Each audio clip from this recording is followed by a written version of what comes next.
Petite astuce concernant les utilisateurs de la Zeta, en l'occurrence de la Zeta P2.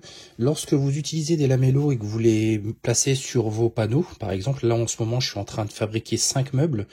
Les vidéos seront disponibles bientôt sur ma chaîne YouTube, Chronique de Maker. Là j'ai fait un certain nombre de poses de champ avec la Conturo de chez Festool. Je vous montrerai tout ça et je vous montrerai plein d'astuces pour pouvoir venir justement plaquer ce genre de petits bandeaux. Vous voyez, avec la plaqueuse de champ sans la table.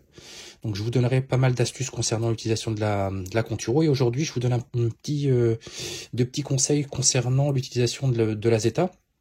Lorsque vous les placez sur vos bandeaux, eh ben, vous remarquerez que dans certaines vidéos, on voit certaines personnes venir ajuster le décalage en fait qui peut se produire lorsque vous venez clipser vos panneaux entre eux avec ce genre de fixation chez Lamello. En l'occurrence, là, il s'agit de Clamex P14. Avec un petit maillet pour pouvoir venir bien mettre à fleur les panneaux entre eux.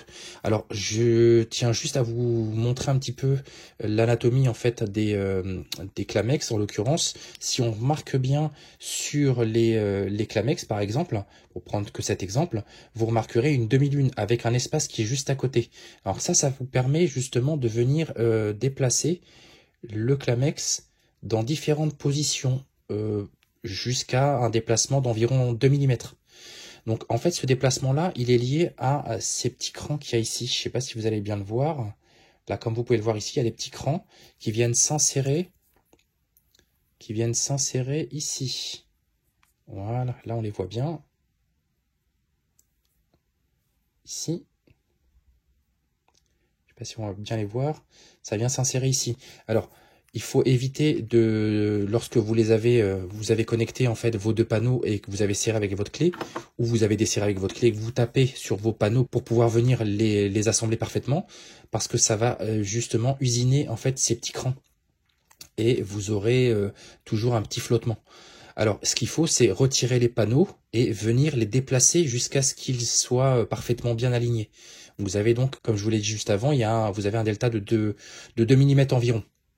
Donc il faut ressortir les panneaux et les déplacer. Là, comme on peut le voir, il y a un petit débord ici, là. Donc si on est au max, il y a un petit débord d'environ 2 mm. Donc c'est ça qui vous permet justement d'avoir cette latitude entre l'ajustement des panneaux. Si c'est pas parfaitement bien usiné, parfaitement bien scié, eh ben vous allez pouvoir jouer sur les mouvements latéraux avec les Clamex P14 par exemple. Donc surtout, n'utilisez pas de maillet pour venir taper sur vos panneaux pour pouvoir les faire coulisser entre eux. Donc il ne faut pas taper, il faut ressortir les panneaux et les déplacer légèrement. Puisqu'il y a des petits crans ici. Et je vous le rappelle, de chaque côté. Il y en a ici. Alors, j'espère qu'on va bien le voir. Là, on le voit mieux. Là, il y a des petits crans. Et de l'autre côté, il y a des petits crans. Voilà. Dans lesquels viennent s'insérer vos Clamex, comme ceci. Là, on voit bien le décalage. Hop, si on le met parfaitement bien en face, ça donne ça. Et là, on voit que la demi-lune, elle est bien centrée. Donc, ça vous permet de venir centrer, mais à chaque fois, il faut ressortir et décaler le tout.